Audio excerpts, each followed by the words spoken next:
त्यसपछि सेटअपमा जाने सेटअपमा गएपछि यता WLAN मा जाने यता यहाँ त देखाउनु WLAN देखाइदिनु त WLAN मा जाने WLAN मा रिपिटर मा जाने रिपिटर मा गएपछि यो रिपिटर डिजेबल हुन्छ यसलाई इनेबल गर्ने साइट सर्भे गर्ने हैन त्यसले खोज्ने भएन साइट सर्भे यहाँ केही पनि देखाएन अहिले नाम राखिसके भएर क्या हो आइडेन्टिटी हटाउँ साइट सर्भे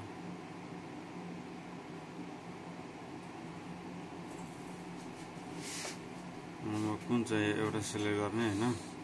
जस्तो मैले यसलाई सिलेक्ट गरेर पनि नाम आफै आउँछ त्यसपछि नेक्स्ट गर्ने त्यो अघिको सिलेक्ट गरेको वाइफाई को पासवर्ड राख्ने अघिको के हाम्रो मेन राउटरको अब भर्खर अघि सिलेक्ट गर्नु भयो नि हजुरले हो त्यसको पासवर्ड राख्ने के त्यो मेनको भएन त्यसपछि एप्लाई गरिदिने अनि एप्लाई गरेपछि अब हजुरलाई ल्यान आइपी चेन्ज गर्न मन छ भने यहाँ चेन्ज गर्ने मात्र फिनिश